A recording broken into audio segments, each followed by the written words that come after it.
시다르타는 3명의 스승으로부터 깨달음에 이르는 몇몇 수행법을 익혔다.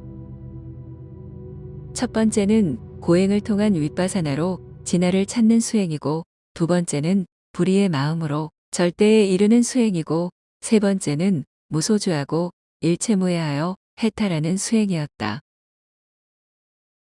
이 세 종류의 수행법 외에도 시다르타는 다른 세 곳의 수행법을 견눈으로 보고 잠시 따라 한 적이 있었다. 호흡법이나 기도, 요가의 차크라 운용 같은 것인데 잠시 해보고는 깨달음과 거리가 있다는 생각에 그만두었다.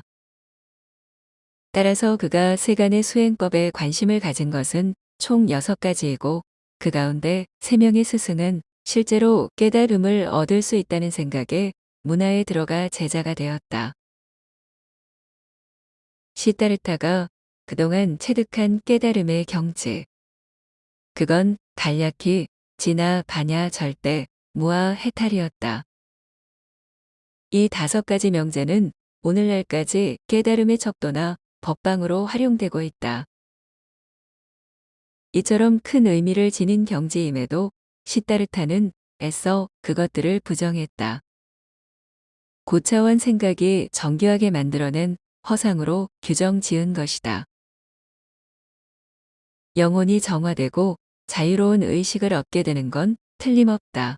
하지만 분명 그 이상의 경지가 있을 것이다. 시다르타는 자신이 이룬 진화나 절대, 그리고 해탈 등을 능가하는 경지가 있을 것으로 믿었다. 아니, 믿었다기보다는 채워지지 않는 구도욕 때문에 그렇게 믿고 싶었는지도 모른다. 이제부턴 홀로서기이다.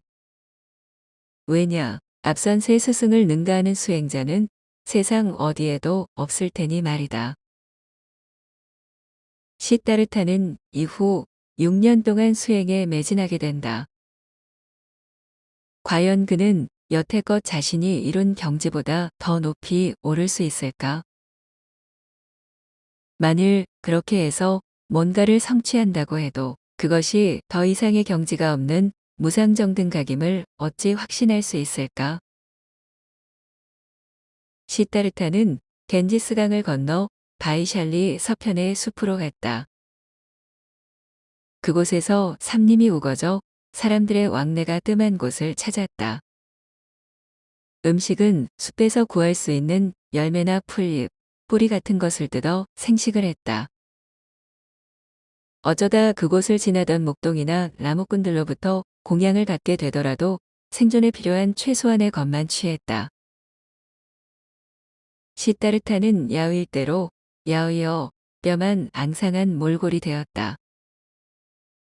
그는 도대체 어떤 수행을 하고 있는 것인가? 시다르타는 행여 자신이 놓친 것이 있을지 몰라 3명의 스승에게 배운 바를 점검하는 쪽으로 방향을 잡았다. 진화와 절대, 그리고 해탈의 경지에서 한 생각을 일으켜 그것의 온전함을 진단했다. 수차례 하여도 그렇게 이룬 경지에 뭔가 알 수 없는 미진함이 있었고 그것이 뭔가에 대한 화두를 잡았다. 선정과 화두. 이 2가지가 그가 홀로 한 수행이었다. 아무튼 그 당시 시다르타의 수행이 너무나 혹독하여 이를 본 수행자들은 하나같이 그가 고행에 매진하고 있다고 말하였다. 하루는 첫 번째 스승인 바가와가 바이샬리 지역을 찾았다가 시다르타에 관한 얘기를 듣게 되었다. 그는 의기양양한 표정으로 자신의 제자들에게 큰 소리로 말했다. 시다르타를 보거라. 나를 떠나 2명의 스승을 더 섬겼지만 모두 실패하고 결국은 내가 가르쳤던 고행을 하고 있지 않은가. 이처럼 시다르타의 수행은 겉으로 보면 철저한 고행이었다. 하지만 그의 내면에서에는 구도의 바람을 아는 이는 없었다. 그렇게 세월은 흘러갔고 시다르타는 더욱 야위어져 살아있는 것이 신기하게 보일 정도가 되었다.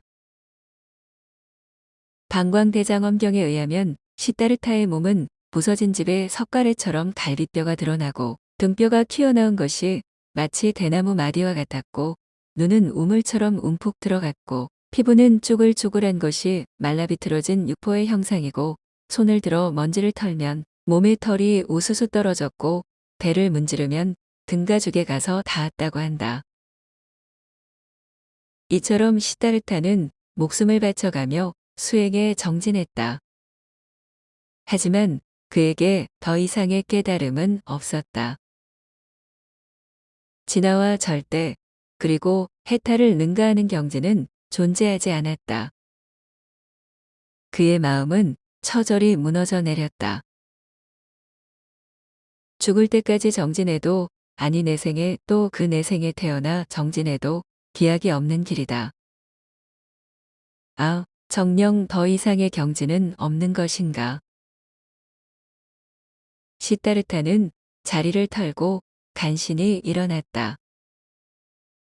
기력이 극도로 쇠한 그는 니란자라강으로 가서 몸을 씻었다.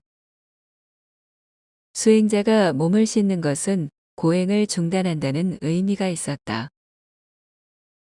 그래서 이를 지켜본 5명의 수행자들은 실망이 매우 컸다.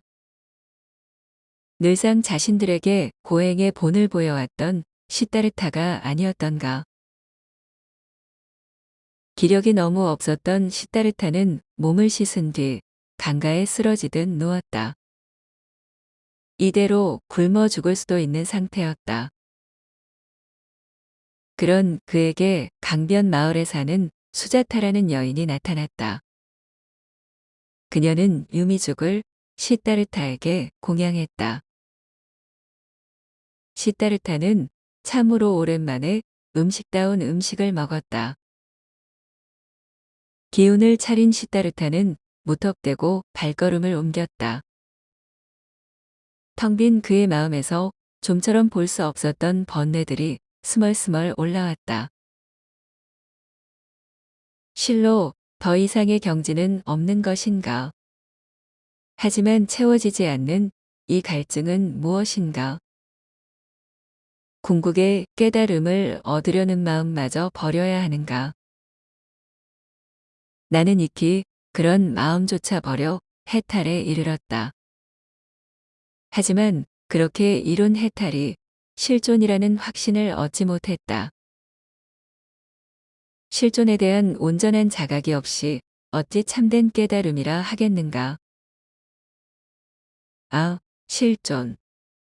그것은 영원토록 알 수 없는 그 무엇이란 말인가? 시다르타는 억장이 무너져 내렸다. 이제 자신은 선택해야 한다.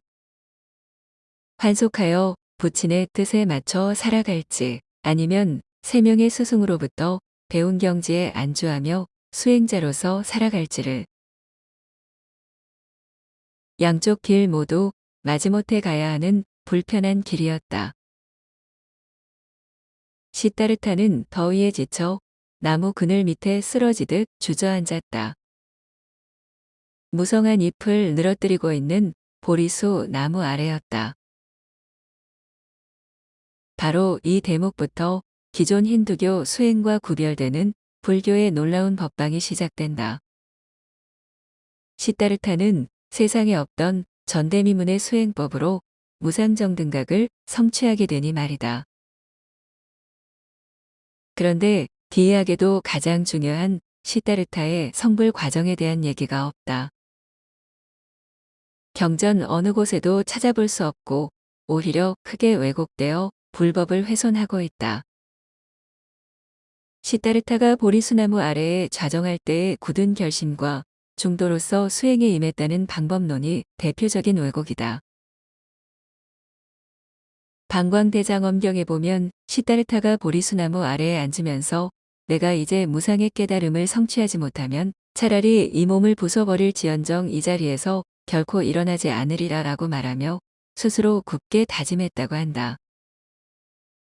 바로 이 장면이 금강발원으로 알려진 대목이다.